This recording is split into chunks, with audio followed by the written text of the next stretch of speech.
to take his properties, including this apartment behind me. Aaron?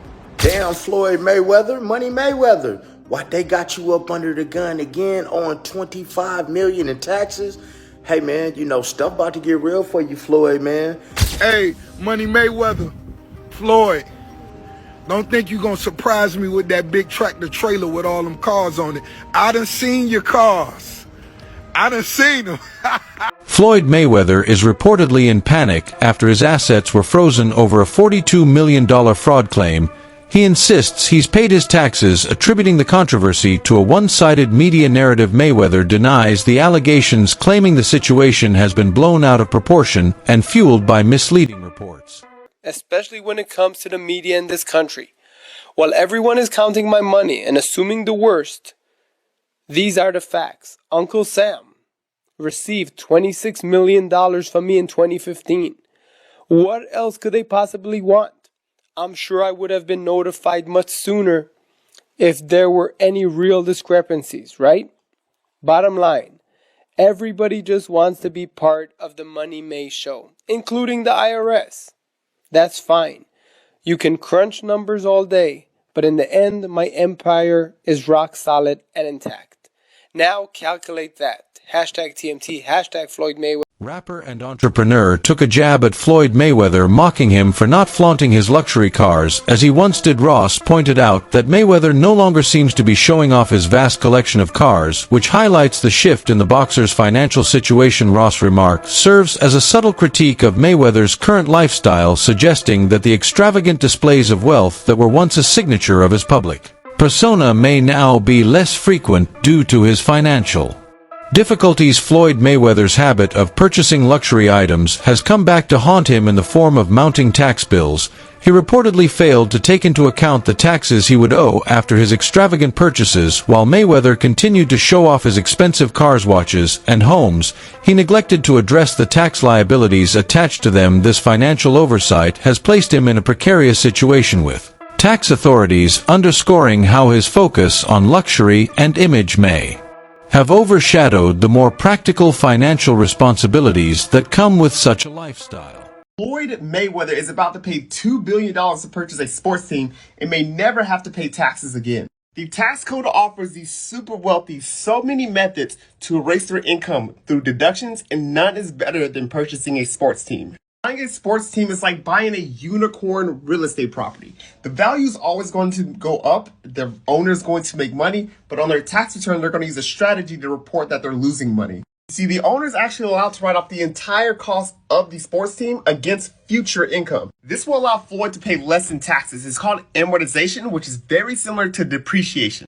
But if Floyd ever decides to sell the team, then the taxes will be owed. Who cares then? Because the taxes he was supposed to pay during those years, he's going to take that money, reinvest it for personal profit. See you, Floyd. Hit your boy up if you need help with taxes. My name is Duke, and I make taxes very easy to understand. Give me a follow to stay educated. After news broke of Mayweather's financial struggles, he finally addressed the situation by revealing that he had paid $26 million to the IRS. While this seemed to be an attempt to clear the air, it only fueled further controversy. Some questioned whether this payment was sufficient, while others speculated that the number may not even reflect the full.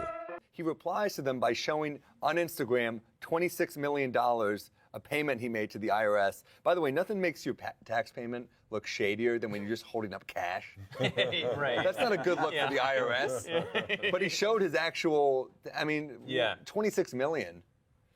They just pay him. Like, I don't know why, like, he's mad at the media. It's like, oh, you guys are making things up. No, it's leaked that you asked to pay after this fight. Like, you make all this money. If I was Mayweather, not only would I pay them on time, the IRS, I'd tip them. I'd be like, hey, here's what I owe you. Here's a little bit. Get your woman something nice, all right? How was Christmas for your kids? Oh, you're Jewish? Convert just for this Christmas. Floyd Mayweather's financial troubles have been further exacerbated by his massive debts. He owes over $33 million to boxer Gervonta Davis and has an outstanding debt in Dubai. These financial issues were only compounded by his latest purchase, a $42 million asset, which raised further questions about his spending habits. Critics argue that these extravagant purchases, despite his debts, demonstrate a lack of financial foresight. Damn, Floyd Mayweather, Money Mayweather. What they got you up under the gun again on 25 million in taxes?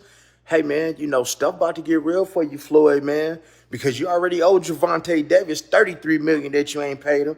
Do anybody find it strange that your boy Floyd is on all the IRS money, on Dubai money, on Javante Davis money, but yet we have all this stuff all that flash that y'all see, but y'all realize, man, he get a lot of that stuff free. Now, guys, I'm not hating because that is my favorite boxer, man. And like I said, I'm born and raised in Las Vegas, and I love his grind. He's a hell of a fighter. But, man, hey, man, let the chips fall where they may, man. Everybody can get it on my channel. I'm just putting out that news, man, like the feds is putting it out there because the feds is all in that, man, business right there, man. How you want all these millions? But, man, stay tuned for that next video. Mayweather's business partners indicate that he spends far more than he earns in a month. His lavish lifestyle, including his love for luxury cars, private jets, and extravagant properties, has put a strain on his finances. According to insiders, Mayweather is notorious for forgetting about his tax obligations while indulging in his wealth.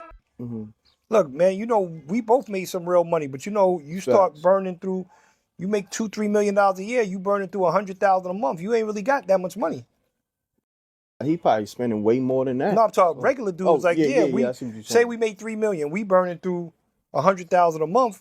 We really don't got no paper like that saved that's up. a fact. So even if he's making $100 million, if he's burning through $5, $6, $7 million a month, you still got taxes, you still got responsibilities. So I don't know nobody's bag, but you know, me and you, we real. We never count nobody's paper. So Not at all. I hope he got 10 billion. And I hope he get out of that's his a fact.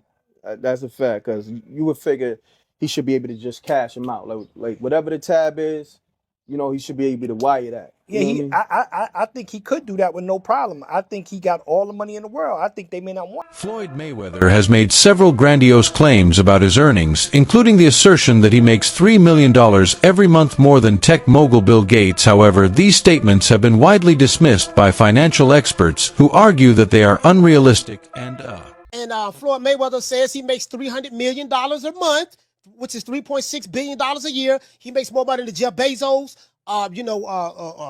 Bill Gates, all of those guys. So I say all that to say this. The money that Canelo was looking for, you know, they can easily come up with that money. Floyd Mayweather got it. Well, listen, let me put it this way to you. If he makes what did he say, 300 million a month? Yes, sir. Okay. I'm 6'4" and 240. And I know I'm 5'8" and a half and 240. So there you go. There's no way. There's that. If he makes $3 million a month on his investments, that's a lot. 36 million a year. That's a lot. So I know guys that are worth, $500-600 million, plenty of them, and they don't make $36 million a year, let alone 300 million a month. So there you go. In 1 week, Floyd Mayweather reportedly spent $5 million purchasing buildings and a new jet. This excessive spending came under scrutiny as it not only raised questions about his financial stability, but also brought his tax issues into the public eye. Such lavish expenditures, while perhaps seen as a way for Mayweather to maintain his image, have fueled concerns about his financial future.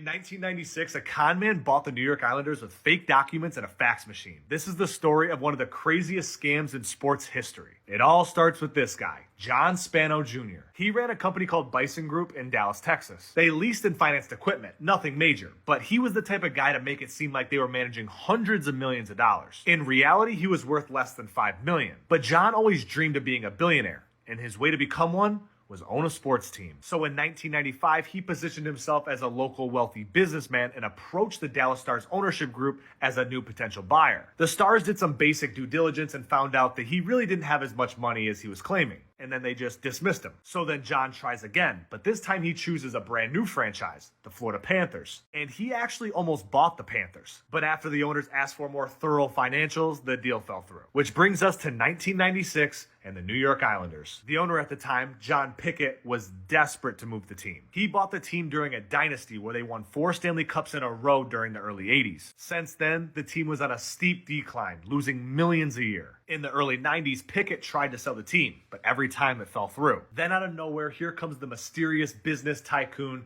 John Spano, here to save the franchise. And this time Spano came prepared with fake financial documents, phony businesses, and forged letters of credit to look legit. He said all the right things, he looked the part, and Pickett was so desperate to sell the team, he did for $165 million.